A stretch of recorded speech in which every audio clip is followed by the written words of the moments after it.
Power isn't in a badge or a uniform. It's in knowing who you are, even when the world tries to make you feel small. The streets were alive with the hum of city life, the clamor of honking horns, the quick pace of pedestrians navigating the sidewalks, the distant chatter of business deals happening on street corners. This was Danielle Carter's world, a world where the hustle never stopped. She moved through it with the confidence that came from years of hard work, expertise, and a reputation built in the courtroom. Danielle was a force to be reckoned with, a corporate lawyer who had fought and won cases that most people would have thought impossible. She had seen the inside of courtrooms from every angle, facing down seasoned lawyers and holding her own with the sharpest minds in the industry. She was respected, not just for her legal acumen, but for the fierce determination she carried. A black woman in a predominantly male white profession, Danielle had fought for every inch of space she occupied. No one had given her anything. She had earned it all. Today, after wrapping up a high-profile case, she was walking back to her car, thinking about the evening ahead. She had a quiet dinner planned, a rare treat for herself after a long week. The sun was beginning to dip below the horizon, casting a warm glow on the sidewalk as she approached her car. The air was crisp, and the city was just beginning to settle into its evening rhythm. It had been a victory in the courtroom, but as she walked toward her car, something felt different. Something was off. Then she heard it. Sirens. She didn't think much of it at first. It was a busy street. Sirens were common in a city like this. But the sound grew louder, and soon enough red and blue lights flashed in her rearview mirror. Danielle stopped in her tracks, her hand hovering over the door handle. She turned slightly to see a police car pulling up behind her. A rush of unease ran through her. She was no stranger to the way the world looked at her. As a black woman, she knew all too well that her success was often questioned. Was she really qualified? Was she really in the right place? The doubts of others had followed her everywhere, from the courtroom to the boardroom, from professional spaces to public spaces. But she had learned to block them out, to keep moving forward no matter what.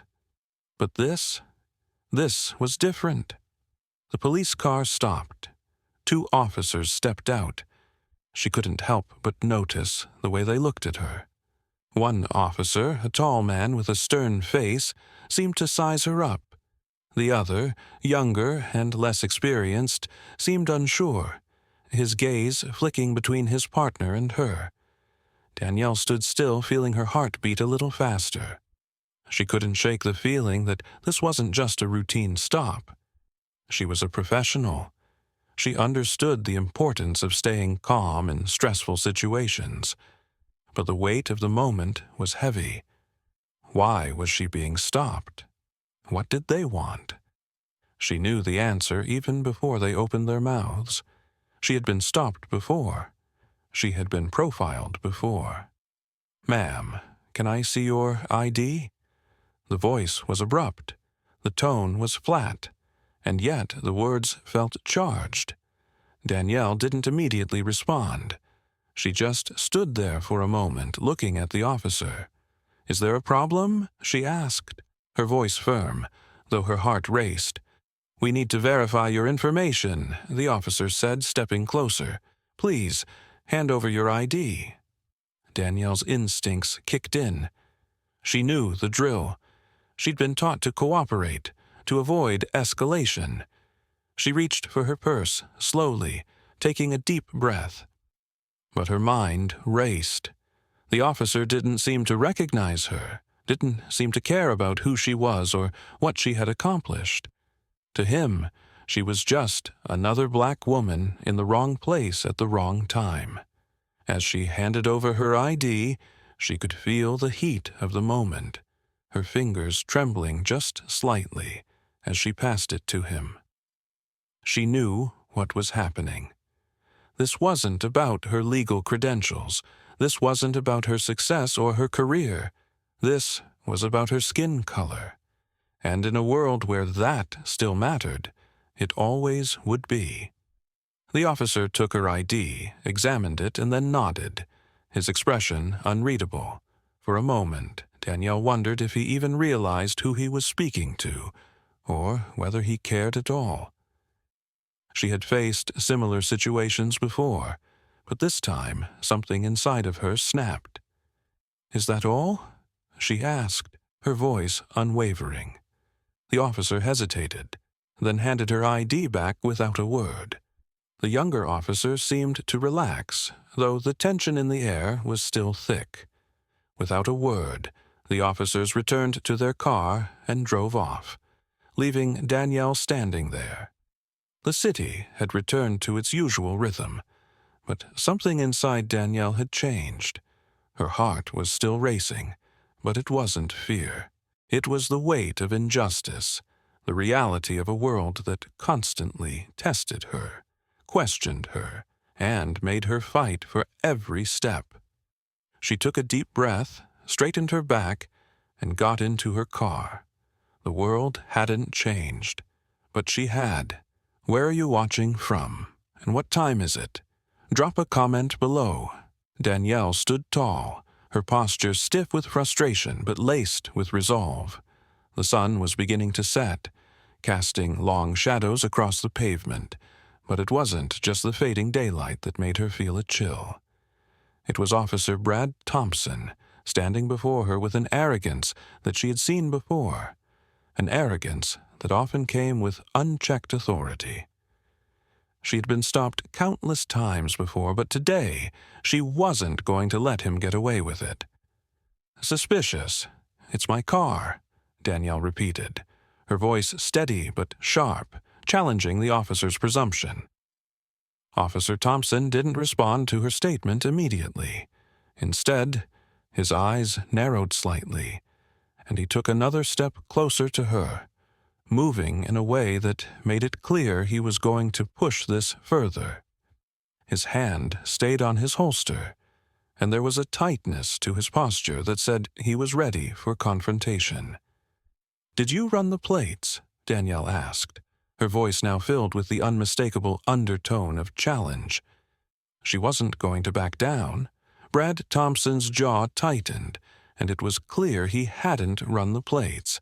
He had just assumed based on who he thought she was, based on the color of her skin, and not the fact that this was a well-maintained, expensive car that had every right to be where it was. But he wasn't about to admit that. "No," he said curtly, a hint of defensiveness creeping into his voice, "but I need to see your ID." Danielle stood her ground, folding her arms over her chest. She wasn't intimidated by him, not anymore. She had fought too many battles in her life to be rattled by some overzealous officer who thought he had the right to question her without cause. "Is that so?" she asked, raising an eyebrow. "You stop everyone who's parked here?" Brad hesitated, but only for a moment. He had been trained to assert authority in situations like this, and his next words came out with a force that made it clear he wasn't going to back down. "I said, show me some ID." His voice was colder now, more commanding. He didn't care about the details. He just wanted to make her comply. Danielle's heartbeat quickened, but it wasn't out of fear. It was the unmistakable surge of anger rising inside her, the kind of anger she had felt so many times before, when people assumed things about her, when they judged her based on nothing more than how she looked.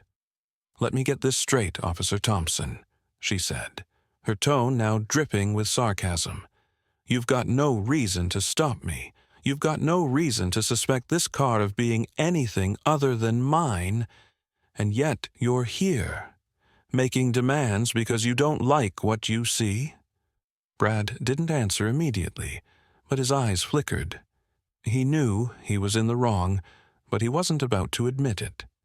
Instead, He stood his ground, staring at her like she was the one causing the problem. "You can either show me your ID, or I can arrest you for obstruction." He reached for his radio, his tone now cold and final. Danielle felt a rush of frustration. The injustice of it was suffocating. She had earned everything she had, every achievement, every step she had taken in her career. And yet, to some people, she would always be nothing more than a black woman in a suspicious car. Her mind raced. The thought of complying, handing over her ID without a fight, crossed her mind. But that wasn't the right choice. Not now. Not when people like Officer Thompson thought they had the right to treat others like this, based on nothing but their assumptions. She had never been the type to run from a fight, and today wasn't going to be the exception. She wasn't going to let this moment slip by without standing up for herself. "Arrest me, then," she said, her voice steady. "Do what you have to do, but you're not getting my ID, not without cause." Brad Thompson's eyes flashed with anger. He took a step forward, clearly wanting to escalate the situation, but Danielle held her ground. Her gaze didn't waver. Her posture didn't break. She wasn't going to let him push her into submission. And then, the tension was interrupted by another voice. The air around Danielle seemed to freeze, her pulse pounding in her ears as Brad's grip tightened around her wrist. It was as if the world had stopped for a moment.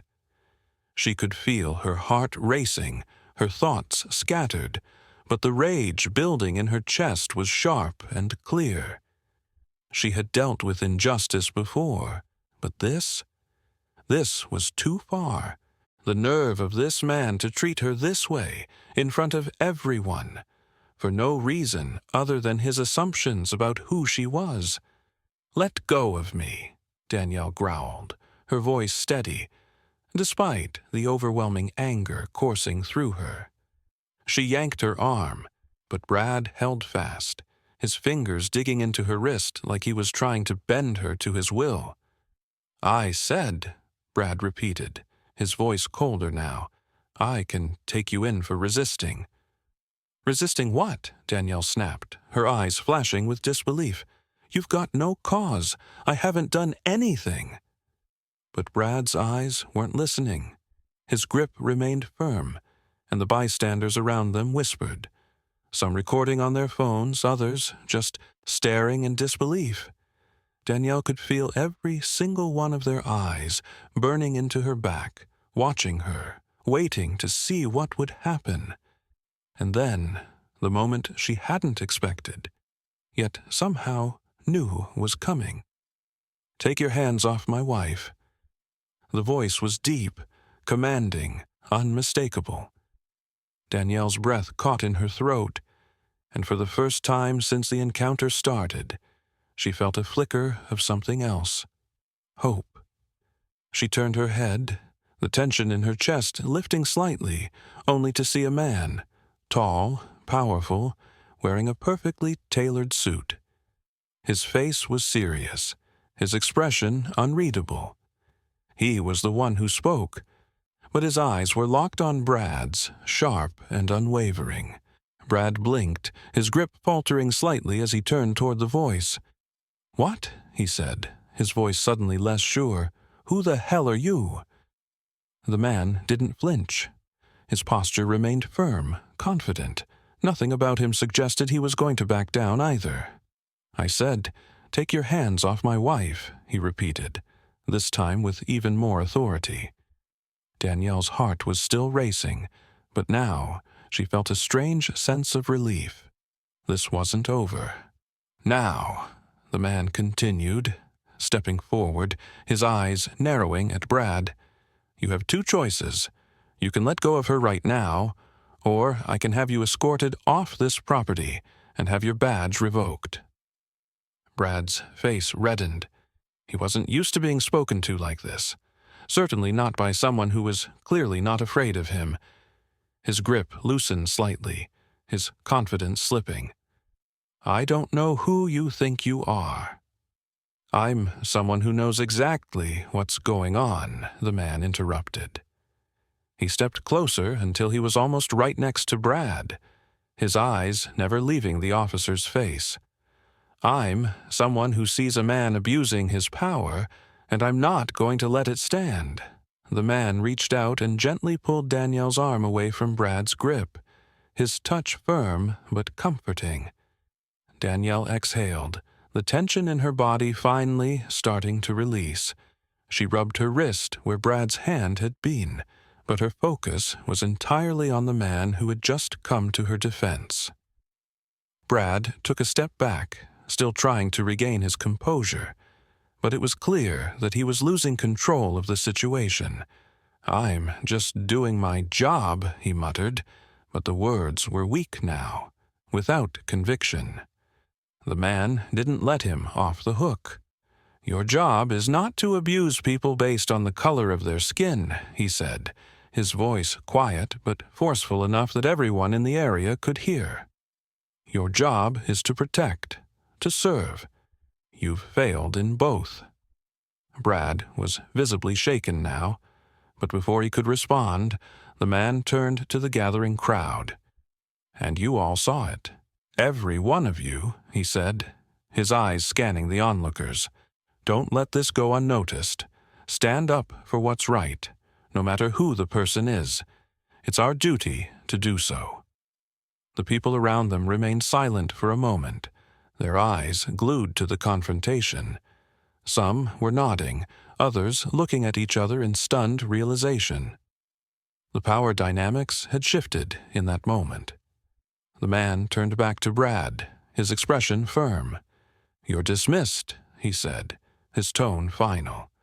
"Go back to your car, and if I see you in this area again, we will be having a much more serious conversation." Brad didn't respond. He didn't even attempt to argue. With a final glance at Danielle, he turned and walked away, his shoulders slumped in defeat. Danielle stood there, still processing everything that had just happened. Her heart was still pounding, but it wasn't from fear anymore. It was from the sheer power of standing up for herself, for not letting someone dictate her worth. The man who had just saved her from a deeply unjust situation looked at her with a mix of respect and understanding. "Are you okay?" he asked, gently. Danielle nodded, her voice catching in her throat for a second. "Yeah, thanks to you, I am." He gave her a reassuring smile. "I'm glad I could help." He looked at her for a moment longer, his gaze softening. "By the way," he added, "I'm Richard Kensington. It's good to see someone with as much strength as you standing up for themselves." Danielle was taken aback for a moment, not sure what to say. The man who had just saved her from a racist officer turned out to be one of the wealthiest businessmen in the city, someone who had the power to change everything, and yet still chose to use that power for good. "Thank you, Mr. Kensington," she said, her voice full of genuine gratitude. Richard nodded, his smile broadening slightly. "I'm just doing what's right," he said. As they both stood in the street, the echoes of the confrontation still lingered in the air, but there was a sense of hope now, a belief that even when power tries to suppress the truth, sometimes the truth finds a way to stand tall. Have you ever faced discrimination? Share your experience in the comments. The crowd around them fell silent, the tension in the air palpable. Brad's face turned ashen as he realized the gravity of his mistake. He had no idea who he was dealing with, no idea that the woman he had tried to intimidate was not just a well-respected lawyer, but the wife of one of the city's most powerful men. Jonathan Carter's presence seemed to command the room. His broad shoulders and stern demeanor exuded authority, but it was the fire in his eyes that made people take notice. He didn't need to say much to make it clear that Brad had crossed a line. "I'm sorry, sir," Brad muttered, but the words barely left his lips. His voice lacked conviction, and it was clear to everyone that he knew he was in deep trouble. "You're sorry?" Jonathan repeated, his voice low and controlled, but filled with an undeniable threat. "Sorry for what? For mistreating my wife?" He stepped closer to Brad, who instinctively took a step back. The other bystanders watched, some of them recording on their phones, others exchanging uneasy glances. No one had expected this turn of events. Brad was frozen, his face pale, but he couldn't tear his eyes away from Jonathan. He was a man who didn't back down, a man who had built his career on fighting corruption and injustice. A military general turned CEO, he was someone who knew what it meant to stand up for what was right. And right now, he was standing up for his wife. Danielle stood off to the side, still shaken by the interaction, but feeling a sense of relief wash over her. She hadn't needed to say anything. Jonathan had done what she couldn't. He had taken control of the situation, and now she could finally breathe again. Jonathan's gaze never wavered from Brad's, and the tension between them was almost suffocating. "You're lucky I'm not pressing charges right now," Jonathan said, his voice cold as ice. "But this isn't about that." He took a deep breath, his eyes narrowing. "This is about respect. Something you clearly don't understand." The crowd stood frozen, unsure of what to do. They had witnessed the abuse of power, the racist assumptions, the unjust detainment. And now they were watching as Jonathan dismantled Brad's authority, piece by piece. There was no applause, no cheers, just silence. Brad's mouth opened and closed, but he couldn't find the words to defend himself. He was a man who had spent his career throwing his weight around, thinking he could get away with anything. But now, in front of everyone, he realized the consequences of his actions. "You've humiliated yourself," Jonathan continued, his voice calm but laced with anger. "And now you'll have to live with it. I suggest you go back to your car and leave before I make sure you regret this for the rest of your career." Brad stumbled backward, his hands shaking, as he reached for his radio, signaling for backup. But he knew it was over. He had made a critical error, one that had cost him everything. He had crossed a line he couldn't uncross. As he turned and walked away, the murmurs of the crowd started up again. Some whispered in approval, while others were still in disbelief. No one had expected the quiet, dignified man standing in front of them to be the one to take down a corrupt officer. Danielle let out a long breath, finally able to release the tension in her body. She turned to Jonathan, who was still standing tall, watching Brad leave. "Thank you," she said, her voice filled with gratitude. Jonathan nodded, a small smile tugging at the corner of his lips. "You don't need to thank me. I'm just doing what any husband would do, what any decent person would do." But Danielle knew that it wasn't just about being a husband. It was about standing up for what was right, regardless of the consequences. Jonathan had put everything on the line to protect her, and now she felt more powerful than ever. As the crowd began to disperse, murmurs of admiration and respect for Jonathan circulated. No one would forget what had just happened, not the way he had protected his wife, not the way he had stood up against an unjust system.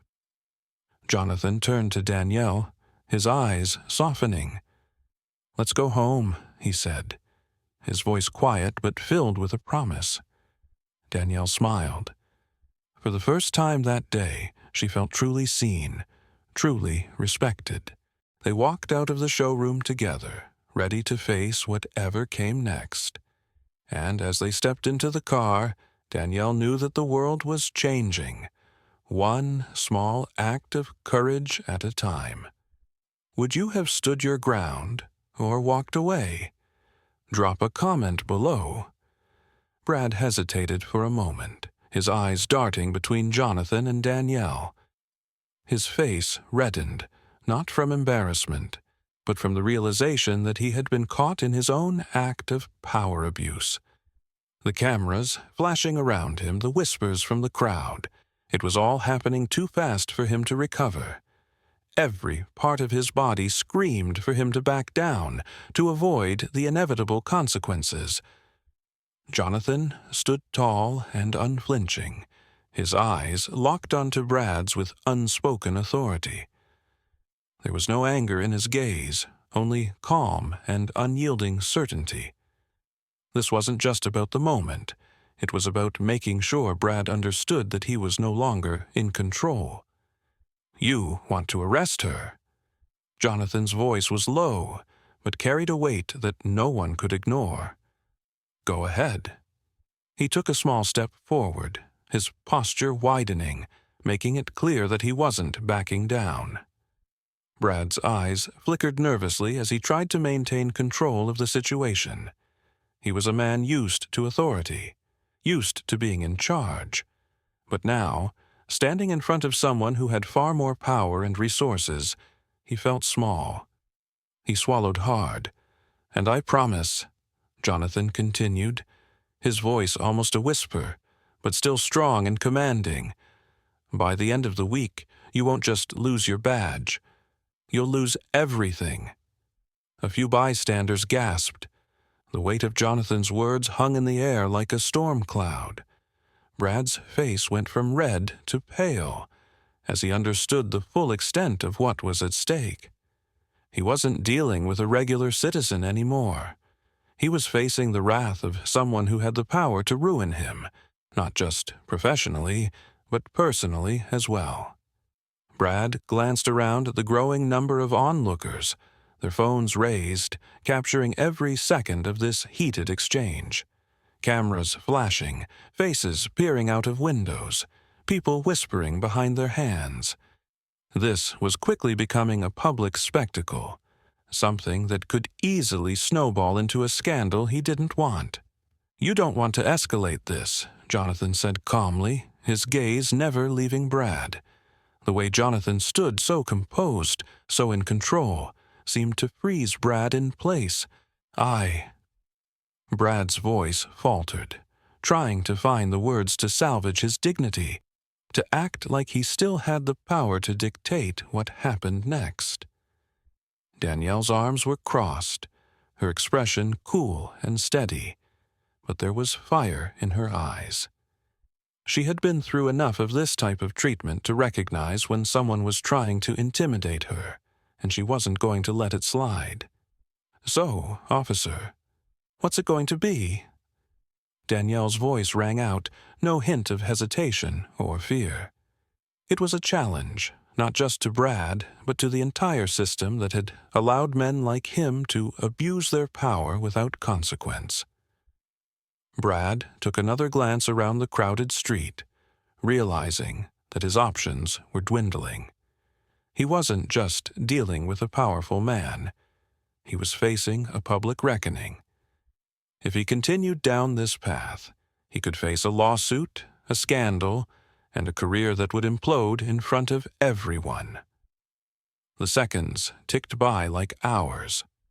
Finally, with a defeated sigh, Brad slowly stepped back. "Have a good day, ma'am," he muttered, not looking anyone in the eye as he turned and walked away. Danielle didn't speak immediately. Instead, she stood still, watching him leave, her stance unchanged.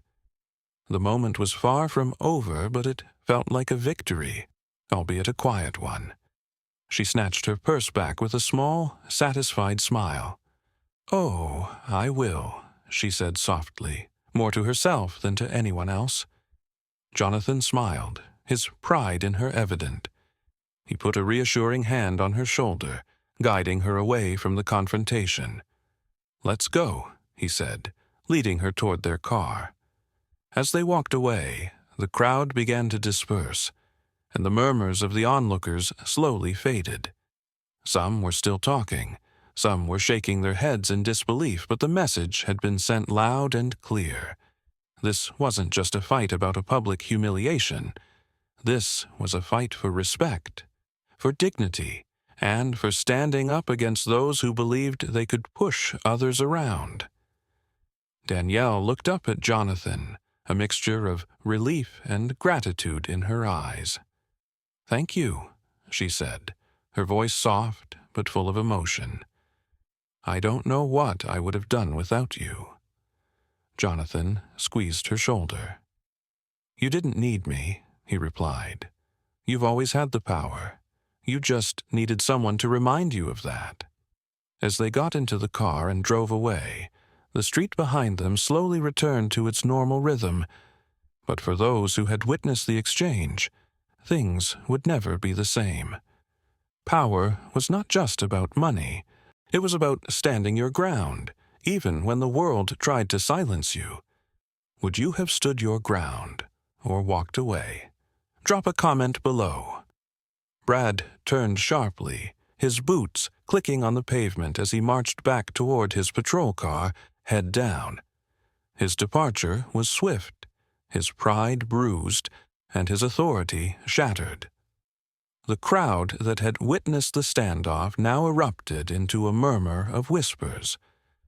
Some were shaking their heads in disbelief, others subtly cheering the quiet victory they had just witnessed. Jonathan stood with Danielle, the two of them watching as the officer disappeared into the distance, but his presence was still felt. It had been a moment of power, not for the officer, but for the people who had been unjustly treated. Danielle, a woman with years of experience in law, and Jonathan, who had used his influence and authority to make things right. "You okay?" Jonathan asked gently, his hand resting on her shoulder. Danielle exhaled deeply, a mix of relief and exhaustion washing over her. "I am now," she replied, lifting her chin slightly.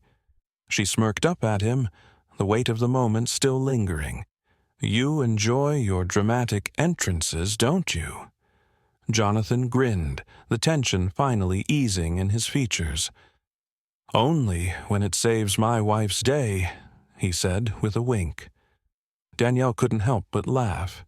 It wasn't often that they found themselves in situations like this, but the way Jonathan had stepped in, taking charge without hesitation, reminded her of why she admired him so much.